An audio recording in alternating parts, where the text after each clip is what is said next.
دا د ننګرهار ولایت اړوند د بټي کوټ ولسوالۍ د دوهم فارم سیمه ده چې د ځمکې په تیر کې د سیلابونو او ورښتونو په وخت کې له اوبو ګواښ سره مخ وې چې تازه د قراردادي شرکتونو په مالي ملاتړ استنادي پوله چې 15 کیلومتره اوږدوالی لري جوړه او د یو لړ مراسمو په ترڅ کې ګټې اخیستنې ته وسپارل شوه.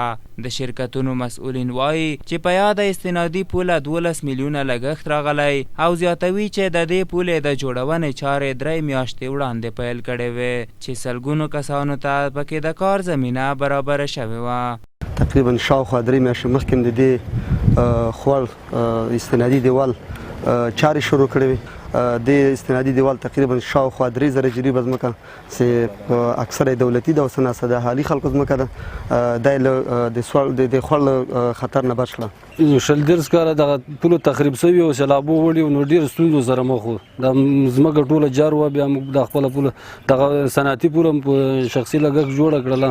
همدلته 15 کیلومتره پوله ده او 12 میلیونه افغاني مصارف راغلی ده. په ورته مهال د ننګرهار د کانال رئیس مولوي غلام رحمان د یادو شرکتونو مننه وکړه چې د بیت المال ځمکې د ساتنې په موخه یې استنادي پوله وتړه. دی وایي چې د دې پولې د جوړونې وروسته به د کانال څا باندې 3000 جریبه ځمکه د سیلابونو وژغورل شي.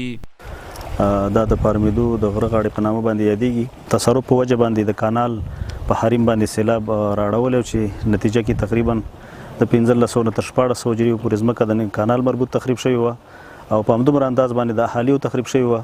په همدې بنیاد چې چونکې د بیت المال ځمکه د محفوظه شي او اهالي متضرر شوي دي نو دلته د یو څه خصوصي شرکتونو سره چې موږ قراردادونه کړي دي د کانال د احیا په خاطر باندې د هغوی په مټ او همکارۍ باندې دلته 15 کیلومتره پوله وتړله استنادي پوله چې د دې سره تقریبا څه د پاسه 3000 جریبه ځمکه د کانال او د اهالیو.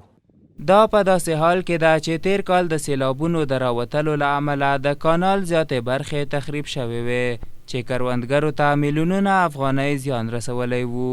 په هیواد کې خلکو ته د کاري زمینې پیدا کولو لپاره غوښتنې دا دي چې حکومت او نړیوالې مرستندویه بنسټونه دې په تیر کې د جګړو له امله زیانمن شوي کانالونه ورغوي.